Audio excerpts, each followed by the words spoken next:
Imagine coming home, only to find out your own brother sold the house you grew up in.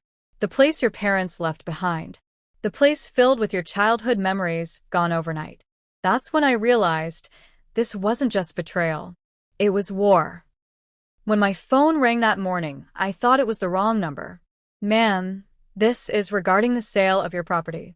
The deed has been signed and transferred. I nearly dropped my coffee. My property? Excuse me, my house is not for sale. But the woman on the other end calmly replied, according to the county records, it's already been sold. Your brother signed everything. My heart froze. That house wasn't just wood and brick. It was my safe place after our parents died. It carried my mother's laughter on the walls, my father's handwriting on the basement shelves. My brother Caleb knew how much it meant to me. And still, he sold it. By the time I drove back into town, a sold sign stood planted in the front yard. My house. My memories. Gone. I stormed inside. Caleb sat on the couch, scrolling through his phone like nothing had happened. Caleb, I screamed. He smirked lazily. Relax, sis. It's just a house. You'll survive. You sold my home without my permission. He shrugged. You weren't using it. And hey, I made some money. Win-win. I wanted to slap that smug look off his face. How much? I asked through clenched teeth. 100 grand. Cash. My jaw dropped. The house was worth at least 4 times that. He hadn't just betrayed me, he'd been conned. But he didn't care. For days, I couldn't eat, couldn't sleep. The betrayal burned through my veins like acid. My own brother, the one who once held my hand at my mom's funeral, had stolen the only thing I had left of her.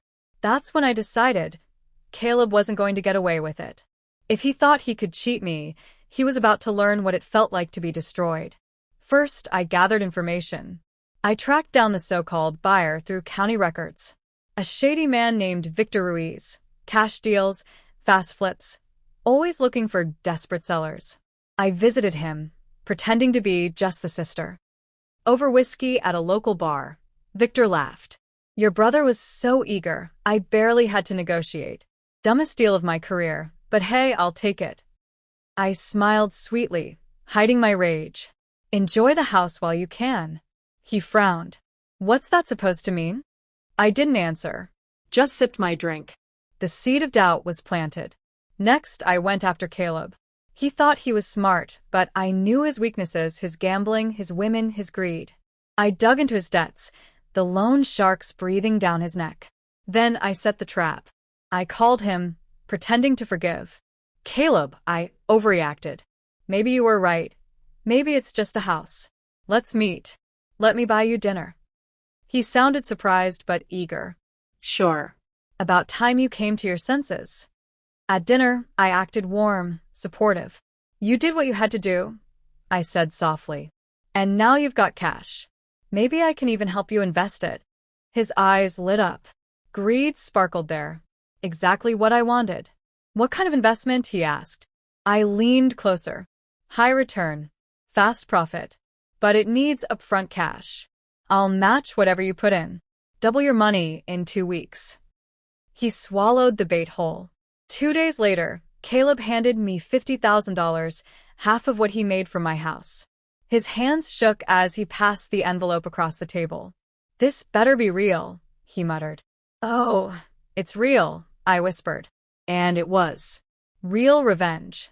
I never invested the money. Instead, I transferred it into an account in my name and used it to hire the best attorney in the county. We dug into the fraudulent sale, the forged signatures, and the shady buyer. Piece by piece, we built the case. When the court date arrived, Caleb walked in all smug, expecting to see me broken. Instead, he found me sitting with my lawyer and Victor Ruiz sitting across from him, subpoenaed to testify. The color drained from Caleb's face. The courtroom echoed with every detail: forged deeds, illegal sale, theft of inheritance. My lawyer shredded his excuses until nothing was left but the truth. He had stolen my house. The judge's gavel slammed. Caleb Hayes, you are guilty of fraud, theft, and forgery. You will serve 3 years in state prison. I sat still, my face calm, But inside, I was burning with satisfaction. After court, I visited him once, just once. He sat behind the glass, looking smaller than I'd ever seen him. "You tricked me," he hissed. I leaned forward, my voice like ice. "No, Caleb. You tricked me. I just showed you what it feels like." His fists tightened, but he said nothing. I stood, picked up my purse, and looked him in the eye one last time. "You stole my home. I stole your freedom. We're even." And then I walked away. Now the house is mine again. Legally, officially. The court voided the fraudulent sale. The sold sign is gone, the locks replaced, the memories restored. Sometimes when I sit on the porch at sunset, I wonder if I went too far. But then I remember the look on Caleb's face when he smirked and said, "It's just a house." No, it wasn't just a house. It was my life, my history, my family. And he learned the hard way. When you betray me, you don't just lose my trust. You lose everything.